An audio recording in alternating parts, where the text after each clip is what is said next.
Good morning.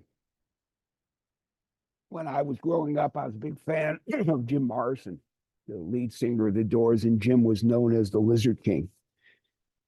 And when I was listening the other day to Keith Cunningham, who we discussed yesterday, I'm going to talk a little bit more about today. Uh, Keith's comment about given the chance to do more smart things or less dumb things, give me less dumb every time. He said that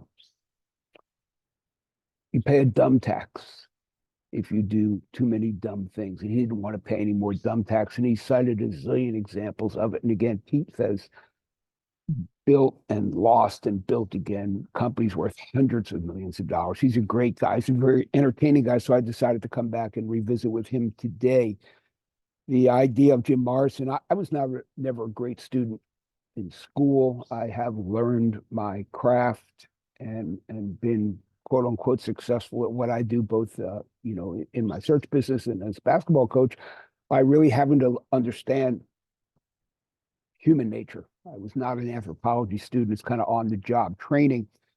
So I never really knew what the lizard brain was. Back to Jim Morrison and the Lizard King. The lizard brain, I'm going to read it, is a primitive drive, thirst, hunger, sex, territorial. Keith calls it emotion, guts, and glands. That sort of thinking is kind of gladiator thinking, right? And you could win the battle, but gladiators win battles and generals win wars. Coming back to thinking. Having a chance, Keith explains it in a great way. He said, do less dumb or more smart things. He said, let me give you an example.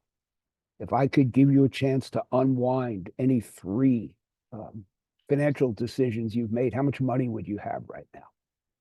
And everybody think about it. Just do less dumb things. I for one, know I would have bought 3 more houses. I would have built my business in a different way. I would have bought a lot of NVIDIA and Costco and Apple stock. We all have. And I'm not going to pretend that I don't or anything of the kind. So we have to kind of remove our lizard brain and do more thinking, pay less dumb tax. Again, given that chance to unwind those decisions, think about it. That's what Keith is talking about. So for me personally, as I do these things, the point I want to make is it's never too late, right, to begin thinking. I don't care if you're 17 or 75. I'm closer to the latter. But when you go out and learn, stand on shoulders of giants, people like Keith, please read his book, The Road Less Stupid. It's a business book, but it's a masterpiece in general about thinking. The book Think and Grow Rich, Keith talks about all the time. Think and grow rich. Set aside thinking time. Me at this point, I'm a student of student behavior. I'm a student of human behavior. And now at this point, just a messenger for what I've learned along the way. And in case you can't tell, a serial plagiarist. I'm more than happy to give accreditation to people from whom I've learned. As Springsteen said, we learn more from a 3-minute record than we ever learned in school. So given the opportunity to make your choices as we do, I'd recommend being Bruce, not Morrison. Don't be the Lizard King. Learn from the lessons that are all around you.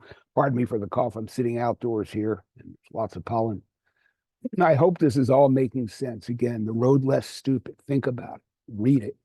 Think about unwinding decisions and how you might make them better moving forward. Before you jump into any single thing, think about all the nuances along the way. What do I want to happen? Why do I want it to happen? Think deeply about the why. I'm losing my voice, so I'm going to stop. Thank you, everybody. And we'll catch up with you the next time. Do less dumb things, pay less dumb tax. be Springsteen, not Morrison.